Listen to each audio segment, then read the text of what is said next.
निखिल आज गार्डन जाएगा। जैसे हाँ क्या भाई निखिल, मैं कल स्कूल जाऊंगा। निखिल कल मैं कल विद्यालय जाऊंगा। निखिल कल विद्यालय नहीं जाएगा। जाऊंगा। विद्यालय जाएगा। ठीक है, तो अब देखो यहाँ पे हिंदी सेंटेंस में लास्ट में गा आया, तो अब इसका मतलब क्या है, फ्यूचर की बात कर रहे हो, फ्यूचर में भी ये काम करने वाला है, अभी हुआ नहीं, करेगा। ठीक है, तो इसके लिए आप पहचान लोगे। कभी कभी सेंटेंस आएगा कि अब इसी को क्या होगा, निखिल, जैसे यही सेंटेंस आपका मैं इसने लिखा, निखिल कल क्रिकेट खेलने नहीं आएगा। नेगेटिव बन सकता है, विद्यालय जा रहा होगा। अब लास्ट में हो, यहाँ पे भी गा आ गया। Yes ma'am.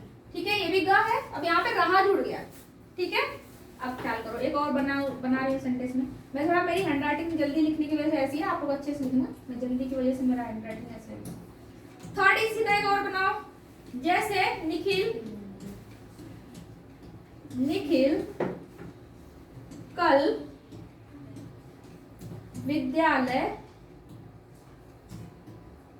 अभी इसी का इंग्लिश में बनाना है, इसलिए स्पेस भी रखना आपको। ठीक है, विद्यालय जा, अब यहाँ पे क्या लगा दूंगी मैं, चुका था होगा। ठीक है, देखो तीनों सेंटेंस में आपके गा आ रहे हैं, लेकिन इसका फॉर्मेट क्या है, थोड़ा थोड़ा चेंज है। यहाँ पे जाएगा डायरेक्ट है, यहाँ पे रहा होगा, यहाँ पे चुका होगा। तीन चीज है कि नहीं है, समझ रहे हो, क्यों समझ रहे हो ना। तब यहाँ पे ये जो है निखिल कल विद्यालय जाएगा, गागे ये जो सिंपल आ रहा है, अच्छे से बैठो, आप ऐसे क्यों पढ़ रहे हो। तो इसमें ये कौन सा टेंस है, अगर इसको इंग्लिश में बनाओगे आप, इसका इंग्लिश ट्रांसलेट करोगे तो क्या, पहले भी अब सेंटेंस जाना, देखो तीन फॉर्मेट हो रहे हैं कि नहीं हो रहे, हो रहे हैं ना, समझ में आ रहा है। अब इसको मैं बताऊंगी कैसे रूल इंग्लिश में कैसे ट्रांसलेट करेंगे, इसके रूल क्या क्या होंगे, तब यहाँ पे हम समझेंगे। ठीक है, अब देखो यहाँ पे मैं इसको नेक्स्ट स्लाइड पे पहले जा रही हूँ, फिर मैं आपको बताऊंगी ये कहाँ से आया। पहले इसका समझ लो कि हम पढ़ने जा रहे हैं फ्यूचर में जो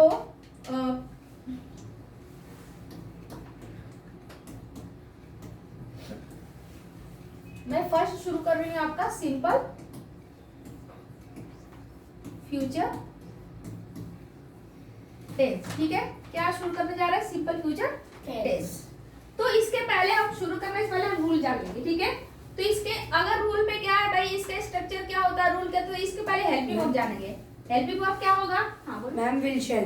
वेरी गुड। मेन वर्ब क्या होगा, ठीक है, इसका स्ट्रक्चर क्या बनेगा, आप लोग नोट करते जाओ, अगर आपको नोट करना है जल्दी से नोट कर लो।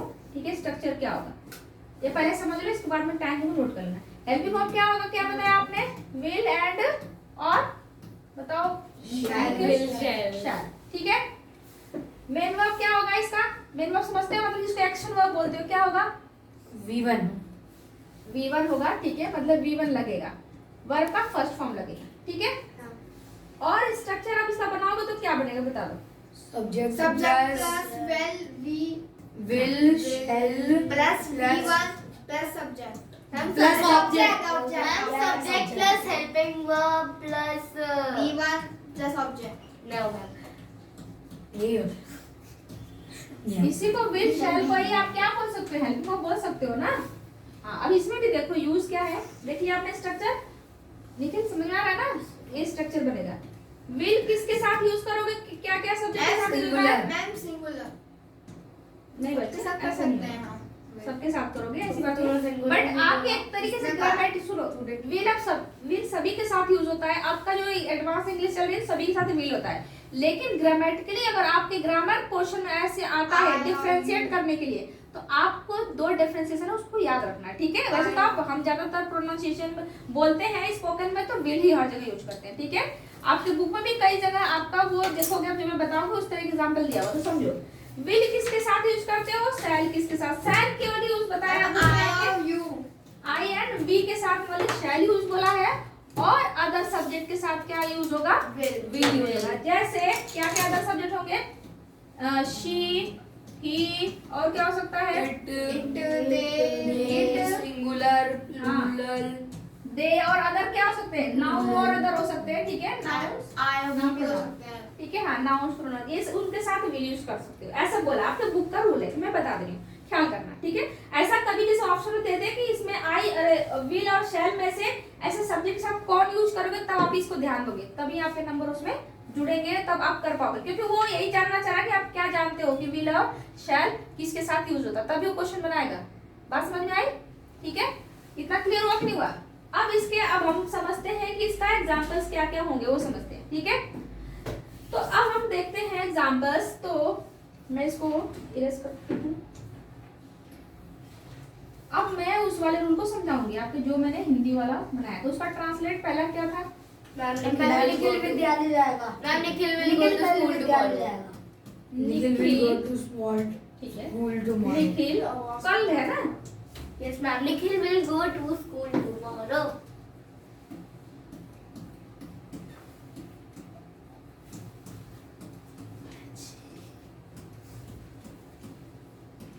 ठीक है, कल विद्यालय जाएगा। तो देखो निखिल का क्या करो भाई, पहले सब्जेक्ट है, आपने आपका स्ट्रक्चर क्या, सब्जेक्ट तो निखिल है ना, तो निखिल स्पेलिंग बोलो अपना, NIKHIL। निखिल, ठीक है। अब हेल्पिंग वर्ब बोला है, तो निखिल क्या सिंगुलर है कि प्लूरल है, सिंगुलर सब्जेक्ट है, इसके साथ क्या यूज करोगे, Will। ठीक है।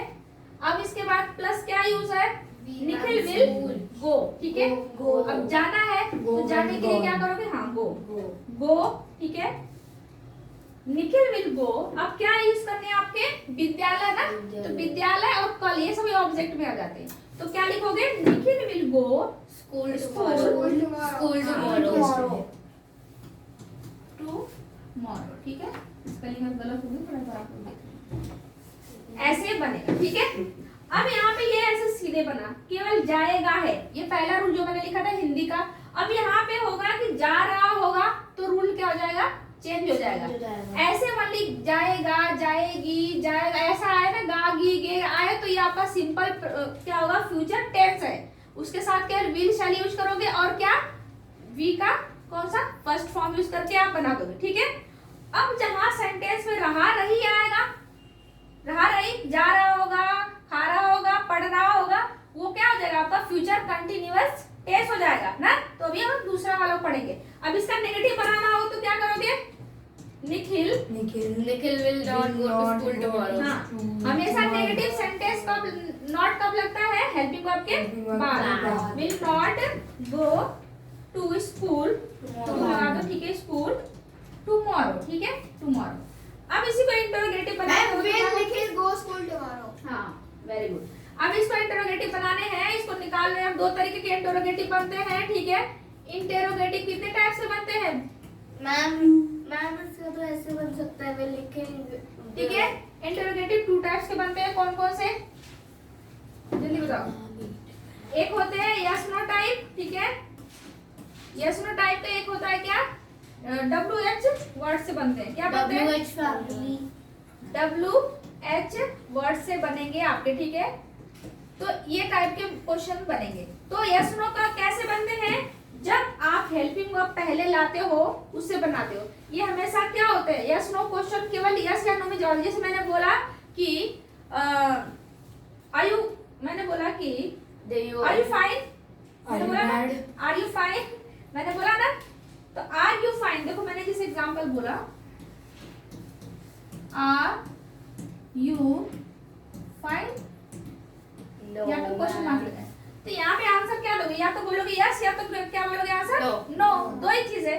तो ये आपको कौन सा टाइप है इंट्रोगेटिव का, यस या नो टाइप है। जब जिसमें आंसर केवल यस या नो में दो, उसको कौन सा टाइप होगा इंट्रोगेटिव का, यस या नो।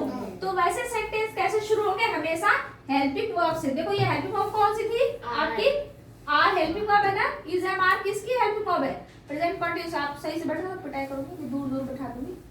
आप लोग एक्टिविटी देख रही हो, मैं देख रही हूँ, पैर उधर करो, पैर सक्षम उधर करो, एक दूसरे को कॉन्सेंट्रेट नहीं कर रहे हो आप लोग, मैं देख रही हूँ, वो आपका ध्यान कहीं और चल रहा है दोनों का, इस पे ध्यान दो। जब अगर 5-5 एग्जांपल पूछूंगी और नहीं बताया तो फिर यहीं पे उठक बैठक लगाना पड़ेगा, इसलिए ध्यान से पढ़ो, वो देख रहा हो ध्यान से। चलो, तो अब आर क्या है, हेल्पिंग वर्ब है, लगा लोगे वो मुझे पता है, लगा लोगे, लेकिन मतलब अपनी गलती एक्सेप्ट नहीं करोगे, लगा लोगे ना। तो गलतियों को एक्सेप्ट करके जो अच्छी चीज सीखना उसको सीखोगे या फिर पनिशमेंट लोगे? पनिशमेंट तो कोई भी भुगत ही लगाना, तो गलतियां आप अपना वो कर हम लो। गलतियां भी एक्सेप्ट करनी चाहिए। अगर गलती करो तो उसको सुधार लो, गलतियां आपको पनिशमेंट मिलेगी क्यों? ऐसी ऐसी चीजें माइंड में मत लाओ कि हमें गलत करना ही नहीं तो हमें पनिशमेंट क्यों मिले।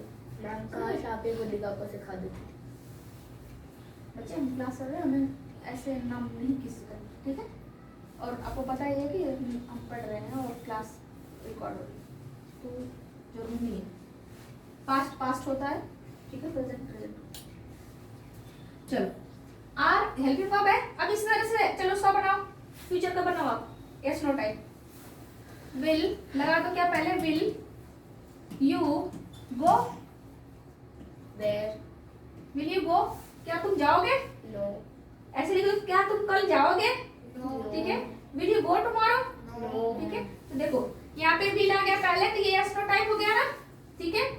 अब एक मैं और बनाती हूँ क्वेश्चन दूसरा, मैं बोलूंगी why will you go, Why will you तुम go? क्यों तुम जाओगे? जाओगे? अब यहाँ पे क्या तुम जाओगे, पहले क्या शब्द आया था हिंदी अगर आप ट्रांसलेट कर रहे हो तो, मतलब हेल्पिंग वर्ब पहले है तो क्वेश्चन वर्ड भी पहले ही आप प्रोनाउंसिएट करोगे तो आएगा। अब यहाँ पे व्हाई विल यू गो, तुम क्यों जाओगे, जैसे हिंदी में लिखो क्यों शब्द बीच में आ रहा है ना, आ रहा है कि नहीं आ रहा है, सेंटेंस के बीच में क्यों आ रहा है, लेकिन लग रहा है पहले, लेकिन इसका जब हिंदी बनाओगे तो क्या होगा, बीच में आएगा। जैसे इसका मैं हिंदी बना के दिखा दे रही हूँ आपको, आप लोग कंफ्यूज ना Will you go? मैम ये ऐसे होगा ना, देखो तुम इसका हिंदी अगर बना रहे हो तो क्या होगा, क्या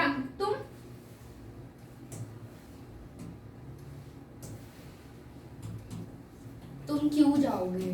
तुम कल क्यों जाओगे?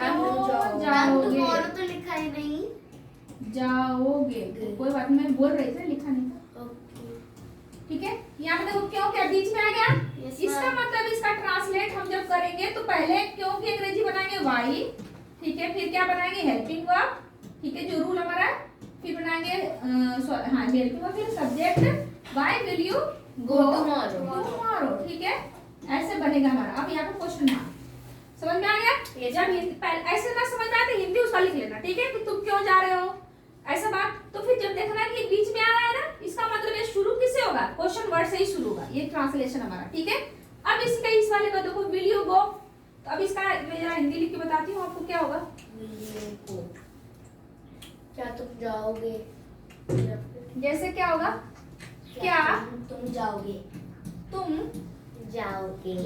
जाओगे, ठीक है, सच में बताओ इसका।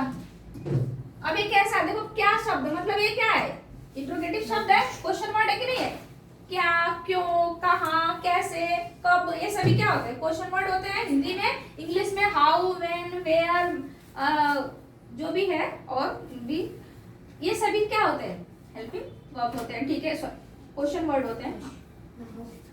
बस एक मिनट, बिल्कुल अभी मेरा फ्लो मत, थोड़ा सा समय कॉन्सेप्ट करूं, ठीक है।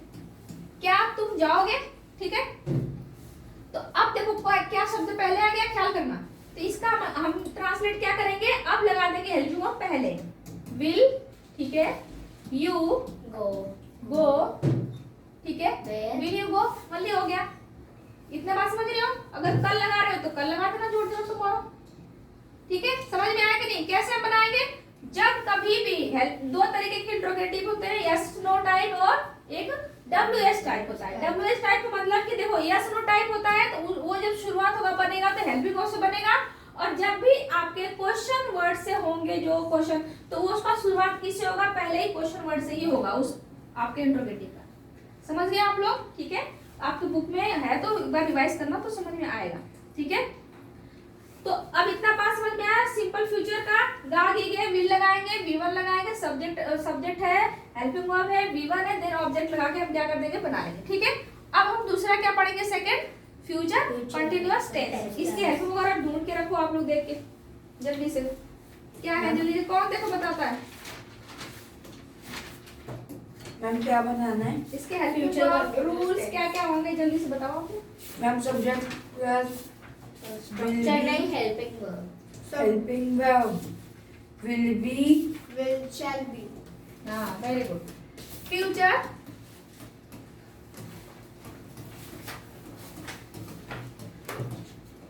कॉन्टिन्यूअस टेंस, ठीक है। अब इसमें हम पहले देख लेंगे इसके रूल में। तो अब आपका हेल्पिंग वर्ब क्या होगा इसका, और इसकी मेन वर्ब क्या होगी, ठीक है, और इसका स्ट्रक्चर क्या होगा, ये हमें देखना है, ठीक है। तो हेल्पिंग वर्ब क्या होगी इसकी जरा बताओगे आप लोग। Will, ma'am will be, shall be. Shall be, ठीक है। मेन वर्ब क्या होगा बच्चे बताओ। वीवर होगा प्लस साथ में क्या होगा, आईएनजी होगा, ख्याल करना, ठीक है। कंटीन्यूअस टेंस जो भी होता है, फॉर्म ऑफ वर्ब। हाँ, वर्ब का आईएनजी फॉर्म वीवर के साथ लगेगा, ओके मैम। ठीक है। मैम ये वाले हम करवाएंगे फ्यूचर कंटीन्यूअस टेंस। वैसे करो आप। मैम ऐसे तो ये V3 हो जाएगा ना। देख लो इसमें ध्यान से, तब मिलाना, देखो ध्यान से। मैम ऐसे तो ये V3 हो जाएगा। क्या V3 हो जाएगा, ये V4 है, हाँ वो V4। तो V4 ही डायरेक्ट V4 भी कह सकते हो। इसमें वीवर के साथ आईएनजी लगा लिया, डायरेक्ट क्या कह सकते हो, वर्ब का V4 फॉर्म लगेगा, ठीक है। समझ में आया। अब इसके स्ट्रक्चर क्या बनेगा चलो बताओ, सबसे बताओ स्ट्रक्चर बताओ। Ma'am subject, ma'am subject plus will be shall be. हाँ, सब्जेक्ट मैम V3 V4 होगा plus V1 plus ING plus object. V1 plus ING plus object, ठीक है। ये हो गया आपके क्या स्ट्रक्चर बन गए, इसी पे आप बनाओ। अब जैसे मैंने निखिल का सेकंड दूसरा स्ट्रक्चर क्या लिखा था बताओ जल्दी से। क्या लिखा था? पीछे पीछे करना। निखिल, मैं बता रही हूँ, निखिल कल विद्यालय जा रहा होगा। मैंने क्या लिखा था, विद्यालय जा चुका होगा या फिर जा रहा होगा। उसका था रहा होगा, ठीक है, रहा होगा। अब यहाँ पे देखो क्या आ गया, ये पीहू की तरफ विचित्र सा बन गया है। जा रहा होगा, ठीक है, रहा होगा, ठीक है। अब यहाँ पे देखो रहा आ गया ना, रहा आ गया सब। इसका मतलब क्या है, कंटीन्यूअस टेंस है, इसमें क्या यूज होगा, आईएनजी यूज होगा। क्या होगा, आईएनजी होगा V1 के साथ।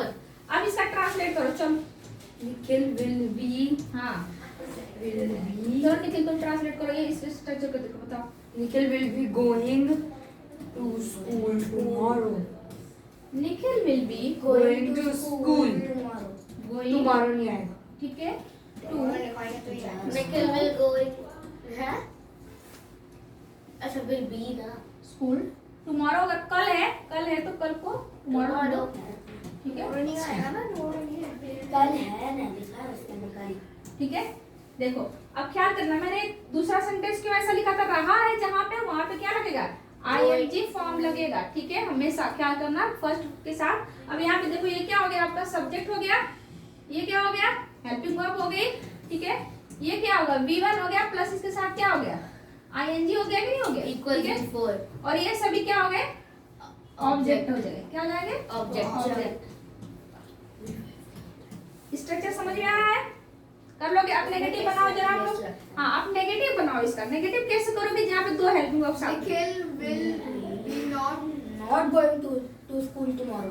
हाँ, ख्याल करो, आप सही बोल रहे हो, लेकिन यहाँ पे जब दो हेल्पिंग वर्ब होती है तो हमेशा not going to school, helping verb हमेशा दो उसके बीच में लगेगा। दो helping verb, Nikhil will not be going to school tomorrow. Nikhil will not be going to school tomorrow, ठीक है। विल और बी दो है तो इसके बीच में नॉट लगा दें।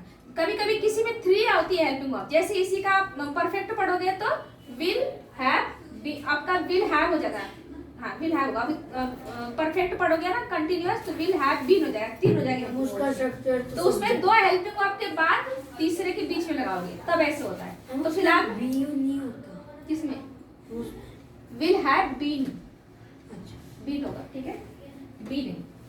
ये आप देख रहे हो, विल शैल के बीच में लगा दिया। अब इसका हेल्पिंग इंटरोगेटिव बनाओ। इंटरोगेटिव क्या होगा, 2 मैंने बताया था ना, yes no type of will Nikhil going to school tomorrow. हाँ, विल बी विल नहीं, will Nikhil be going to school tomorrow, ma'am क्योंकि बीच में आता है हाँ। helping verb। अब इसका why will Nikhil be, going to school School tomorrow. Tomorrow, ऐसे बना दो। चलो अभी मैं यहीं पे रोक रही हूँ, थोड़ा आपने 5 सेंटेंस अभी जो मैंने सिंपल का पढ़ाया और कॉन्टिन्यूअस का मिला के जरा 3 बनाओ, दोनों के 6 बनाओ, 6 जल्दी बनाओ, तुरंत बना के दिखाओ मुझे।